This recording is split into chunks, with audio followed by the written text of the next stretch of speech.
r/ask Reddit. What made you straight up nope out of a relationship? Showing up at my door when I hadn't disclosed my address. Edit. This seriously blew up. Thank you for the awards. I can't get to all the comments but I'm enjoying reading them all. For clarification, I'm a guy and we'd only just started dating. I'm very wary of giving out my address until I know who I'm dealing with.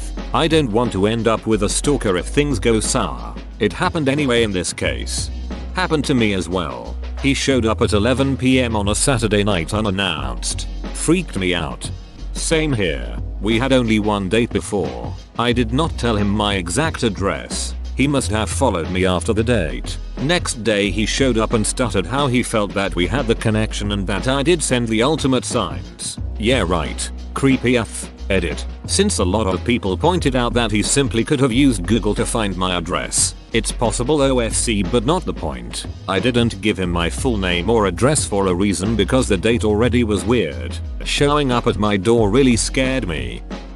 After maybe 2 years of him constantly trying to make me jealous, we temporarily had a 16-hour time difference as I was traveling home to see my grandparents, when I was asleep for maybe 7 hours, because well, it was nighttime, and I had not responded to his 50 texts. He finally said he was going to spend time with other girls for 7 hours that day. BC that's how long I was probably going around spreading legs. LOLIDKY, but at that moment it was like a moment of clarity, and I just replied okay, blocked him, his family, and all his friends and just moved on. Edit. If you can't comprehend the 16-hour time difference, please just Google LA and Japan time difference. It's not that complicated. Good riddance. Indubitably. He was violent when angry, like crazy angry. What did me in was when he sped up on a dark county road and turned off the headlights. We survived and as soon as we got into town I got out of the car and relationship. Holy duck man. Glad hope you're okay. That sounds ducking horrifying. Why did he turn off the headlights? She started full on hitting me on day 3. I really wish I had left after the first time my wife punched me. Ended up having a planned child together. She went insane and I ended up with full custody. I'd do it again though, because my daughter is ducking awesome. My wife would punch me in the chest enough to leave bruises and shove me into walls if I got in her way around the house. Big red flag. Anyone who hits her so is a piece of shit. That's a fact. I had a very long and toxic relationship with an ex. I had wanted to leave for years, but he would threaten to kill himself and I would end up staying. I finally got the courage to walk away when I was diagnosed with several benign liver tumors and was told by the doctor that it was very important with this type of tumor to immediately and permanently stop taking hormonal birth control. I researched it on my own and confirmed the single most important thing I could do to avoid further complications was to stop taking hormonal birth control for good. I told my then husband about the appointment and he said, "So calmly, well that's going to be a problem." I was like, "What do you mean? I'll go to the gyno as soon as I can get an appointment and we can just use condoms until then." Nope. Condoms were unacceptable because we were married, and not having sex until I got to the gyno was also unacceptable. What really made my blood run cold though, was when he suggested that I should continue to take birth control as normal and just not tell the doctor. "He'll never know," he said. Then he went on to suggest maybe I could go on and off birth control so I'd be off of it before any follow-up appointments with this doctor, to ensure that he'd never know. I was totally stunned and I just looked at him and said, "You understand this could kill me? This isn't about placating a doctor. This is about my life." He just shrugged and said he wasn't using condoms and I needed to figure it out. I did figure it out. I left him more than a decade ago and have never been happier. I'll kill myself if you leave, but I don't care if you die. Anyone using this type manipulation never actually cared about that person. It was just about themselves. Followed me to a night out. Got on his knees stopping traffic in the middle of a city center street to declare his love. We had been on 2 dates. He also told me that same night he could see into the future and already knew he was going to die defending my honor while I was carrying our twins. Yeah, he was fun. This has got to be an anime plot. Narrator. Boyfriend San had the power of God and friendship on his side, confessing his undying love to you / what's name 235. She told me she was on birth control. Turns out she thought drinking a lot of Mountain Dew would make it so she couldn't get pregnant. Mountain Dew can for sure be effective birth control. She was just mistaken about how it works. I have so many questions. Married for 6 years. Started out thinking she just struggled with depression and anxiety sometimes, but things kept escalating. I walked away when she started threatening to stab me in my sleep. We had already tried several couples therapists and individual therapists, but she refused to consider medication. I called her to meet up and try to find some closure, but she cut me off telling me I wasn't allowed to leave her and as punishment she was sleeping with 2 other guys. At that point I just ignored her number and filed for divorce. Hope she's doing well, but glad to not be afraid for my life. Not wanting to be stabbed in your sleep equals reasonable boundary. Good decision. She wanted our relationship to be exclusive but secret.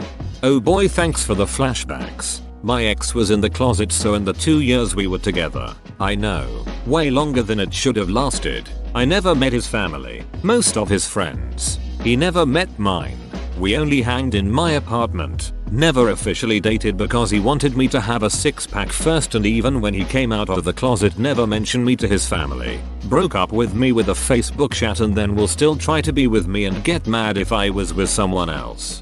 I'm sorry. I cracked up and wanted me to have a 6-pack first. Glad you're out of there.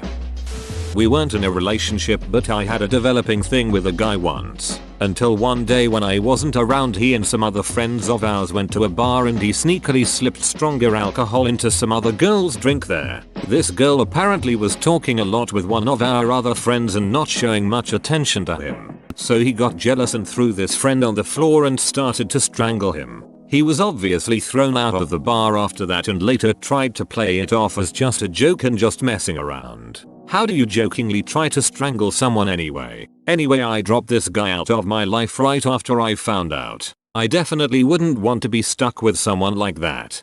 You dodged a potential rapist. Congratulations.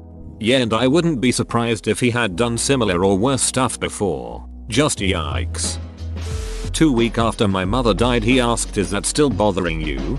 OMG. I had a big crush on this guy at work and my mom was very sick and passed very quickly without much notice. We had only learned she was sick about 6 weeks before she passed. At 69. Too young. But anyway, yeah, when I would talk about how hard it's been, he said I was being a buzzkill. Duck out of here with that. Not the same situation.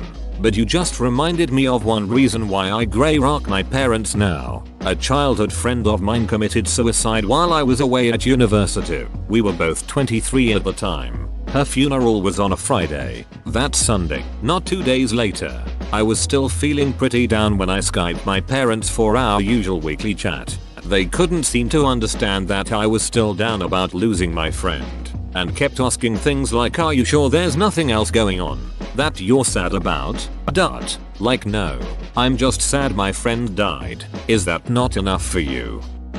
My most recent ex would always ask me random questions. Like, what would you do if someone came running towards us right now? Bearing in mind that's pretty vague. I'd answer something like move out of their way so they can keep running, and she'd say wrong answer, then get mad at me because she meant to attack us and I didn't say I'd jump in her way to defend her. And she used to ask all different sorts of very vague questions, and when I'd answer she'd say wrong answer and get mad at me for not answering the way she wanted me to. Got out of there as quickly as I could. Edit. Thanks for the award. I've never had a post blow up this much. Shame it's on my throwaway. Would you still love me if I didn't exist? Wrong answer. You should be loyal to me at all times, but seriously, are actually lucky to escape such a relationship.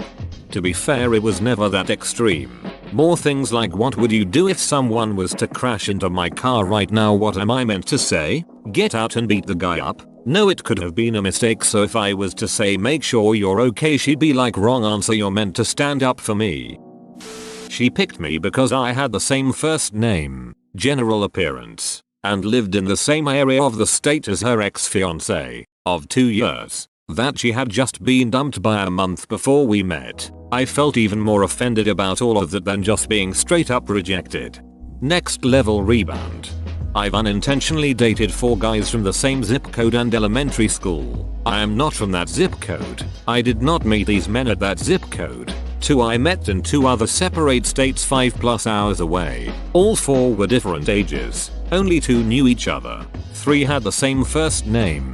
And 2 had the same middle name. This happened over the course of about 7 years. Still weirds me out.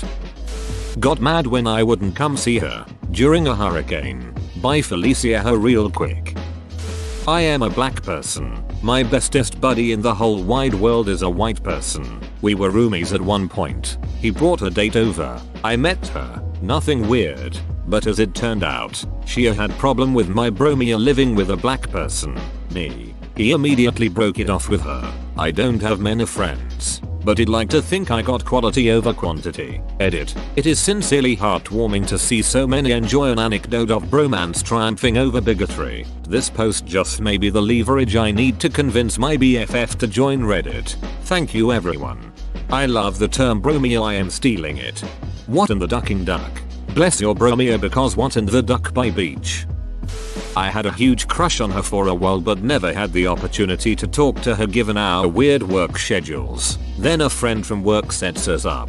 I was elated. First date goes really well and we hit it off. We start spending as much time as we can around each other. Talking on the phone every night. All the special things you do when you're starting a new relationship. Then she starts coming over more often unannounced. She would say for a couple nights. Then a week. Then 2 weeks. I would come home from work and she would be in my house. Sometimes drunk. Thing was she had almost been fired for an incident involving alcohol before and was lying to them about her sobriety. She would have a few too many then go off about her family or how I wasn't taking our 2-month relationship serious enough. Final straw dropped on Valentine's Day this year. She gets annihilated to the point of not being able to walk on her own. After I refuse her drunk advances she flips out. What followed was a couple hours of her threatening to drive home drunk, sitting outside so the cold weather would freeze her to death, laying in my bed and wailing my name till hoarse, and alternating between manic laughter and crying. 2 days later, once she was sobered up, I told her to kick rocks. We dated for just around 3 months. Quickest turnaround ever for me in a relationship. Edit. As awesome horrifying as it would have been to have a horse in my bed, she did not transform. Her voice became hoarse. Sounds like some shit my buddy's ex-girlfriend would pull. We used to get a cabin every year out in Amish country and everyone would go out. This chick got pissed drunk every night and kept running around screaming, flirting with all the dudes while being a beach to her boyfriend, my friend. It was annoying and sad. Oh so and so. You're so funny. Hahaha. You're so funny. She would say to all the dudes and be touching their arms, legs, whatever. Then come bedtime and I hear screaming. I go out into the main room of the cabin and hear it's coming from their room. Friend and crazy GF. She's saying Josh, you're so lame. You're not funny. X 4 inches literally just tearing down her boyfriend. One of my best friends. It was shit and I really disliked her after that. And I remember the weekend after the cabin we were bowling. Her and I were chatting over pics from the cabin on my phone. She scrolls and finds a picture that someone took and my ass is out. Because I was a drunk 19-year-old. She shrieks and smiles. I quickly try to grab my phone out of her hands. And she yanks it away. Only to lean in so she can really see the pic. Not in a funny way. Like she wanted to see my ass way. Ducking pisses me off just talking about it. She disrespected my friend on so many occasions. She was an alcoholic. Actually, I'm a horse. Second date. Context equals we'd known each other since we were kids. Flirted a lot over the years as casual friends. Not close friends. Just acquaintances. Then decided to try dating in our 20s. Him. Do you want to get married someday? Me. Maybe. I don't know. I'm not even sure if marriage is right for me. I kinda just want to travel and build a career and stuff. That's all I'm thinking about right now. Him. What about in 5 years time? Me. I don't know. Maybe. I mean if it's the right man. Maybe. Him. I've loved you ever since we were kids. Me. Thanks. Him. If we're together 5 years from now would you marry me? Me. I'm not really sure. Spoiler alert. At this point I'm desperate to run the duck away. Him. I'd hit a girl if she didn't marry me after 5 years. Like straight up beat her. Yep. Bye bye to the friendship too. 4 years. 11 months, 30 days, 23 hours and 59 minutes later, with no wedding ring. Him, just staring at the clock and rubbing his knuckles. Him, I'd hit a girl if she didn't marry me after 5 years. Like straight up beat her. How did he think this line would clinch the deal? Not like you're not pretty, but you would be so much more attractive if you looked like, insert my baby sister's name. To which I said, you mean 15 years younger, and a minor, 6 feet, blonde, and a size 2? He said it in front of his friends, and everything went dead silent. His best friend punched his arm and told him he was being a dong. I got up and walked out. His sister called later to apologize for him being an a-hole, and told me his entire family was pissed at him. Worst part, he genuinely didn't think he did anything wrong. Frontal lobe went on full shutdown. Not the same but still involving younger sister, my ex, 19, almost 20 at the time, told me that my younger sister was going to be super attractive in a few years. At the time my sister was 7, so IDK what his definition of a few years is, but it's not enough. At time I had just turned 16 and the comment really helped put into perspective what was really going on. She talked a lot about hating guys being cheap on dates. First date I take her to a really good sushi place and spend like $120 cause I wanted to be nice. She said she would pay for us next time cause she was extremely flattered. Second date she chose the place and she took me to Ducking McDonald's. Open bracket. For context she isn't broke. Even paid at least triple of what I get. Like bro, I don't give a shit where you take me, but WTF man. Why set the bar so high only to immediately ignore it when you have to be even? For clarity, I wanted to go there already and it was more she wants expensive and I want an excuse to go here, so duck it, not that I wanted to meet her standards. LMAO. Your bar, not mine. You're totally expendable. He should have ordered 120 McChickens. Told everybody she knew about any little disagreement. Anytime I could be perceived unreasonable it was everyone's business. But somehow the surprises, special dates, lending her cousin rent money, all of that wasn't brought up. Just negative stuff was public knowledge. This was my ex-husband to a T. He would publicly humiliate me at every opportunity if I made a mistake or cost us money. But the fact that my parents bailed him out of every financial disaster he got into, or that I worked 3 jobs while going to school and raising our kids while he pissed money away on a business, wasn't up for discussion. Then when I stopped being a doormat for him, he asked me for a divorce. 1 year later and I don't have to worry about how I'm going to pay the bills, graduated, and have a nice house. I feel like a yoke was lifted from my shoulders. Don't you just love when the trash takes itself out? Genuinely feared for my safety. I went over and we got in an argument, so I slept on the floor essentially. I went to the bathroom to text one of my buddies to come pick me up since I thought she had fallen asleep. I suddenly get a text from her saying, "Where are you?" and my phone made a sound. I froze up and opened the bathroom door and she was already standing there waiting for me in the darkness. She didn't say a word at all, just stared at me until I walked by. I went back to my spot on the floor and got under the blanket and pretended to be going asleep until she did. After about 30 minutes I decided to peek out from under the covers and she was literally towering over me in total darkness with her eyes wide open the entire time. I got the duck out of there so fast. Whoa, you made it to the end? You're a ducking beast. I'll cut you a deal. Smash like and subscribe for more curated content, bruh. It's free and that's a great price.